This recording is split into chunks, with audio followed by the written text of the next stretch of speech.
कांद्यानं 100 पार केली आणि कांद्यानं सर्वांना रडवलं अशा बातम्या पसरवणाऱ्या सोशल मीडियानो स्वस्ताईच्या काळामध्ये कांदा चवीनं खाणाऱ्या आणि महाग झाल्यावर त्याला पाठ दाखवणाऱ्या ग्राहकांनो नमस्कार. मी शेतकरी पुत्र अभिषेक कुंभार आपल्या समोर व्यक्त होतोय.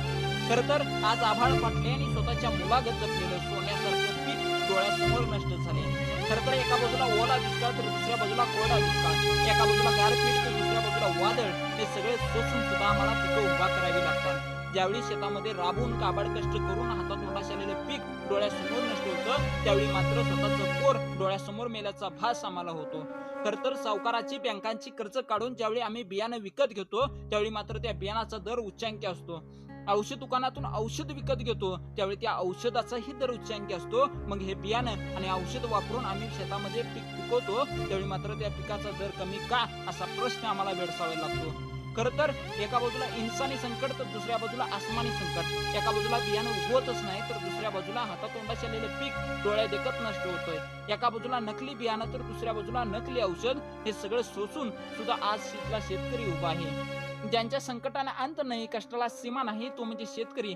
जिथं जीव गहाण टाकून जो उद्योग करणार असतो ना, तो म्हणजे शेतकरी. स्वतःच्या आईगत काळ्या आईवर प्रेम करतो, तो म्हणजे शेतकरी. स्वतःच्या मुलागत पिकावरती प्रेम करतो, तो म्हणजे शेतकरी. एखादी गाय जर आजारी पडली तर गाय, पण तिच्या जवळ रात्रभर बसून राहतो, तो म्हणजे शेतकरी. आणि स्वतः उपाशी राहून जगाला पोचतो, तो म्हणजे शेतकरी.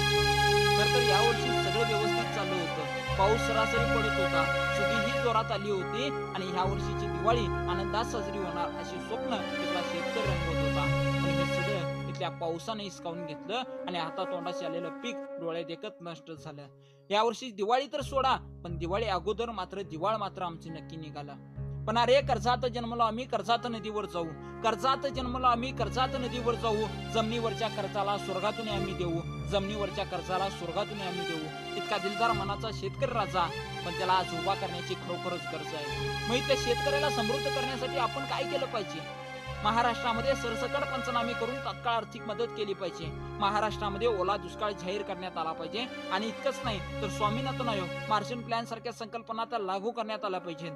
ऊसाला FRP पेक्षा जास्त भाव कसा देता येईल याचाही आता विचार केला पाहिजे. दुधालाही भाव कसा जास्त देता येईल याचाही आता विचार केला पाहिजे. जाता जाता फक्त एकच सांगतो, अन्यायाच्या अंधाराला सूर्योदयाचा दाऊ दे, अन्यायाच्या अंधाराला सूर्योदयाचा दाऊ दे. इडापिडा ठेवू दे आणि बळीचं राज्य येऊ दे, इडापिडा ठेवू दे आणि बळीचं राज्य येऊ दे. धन्यवाद.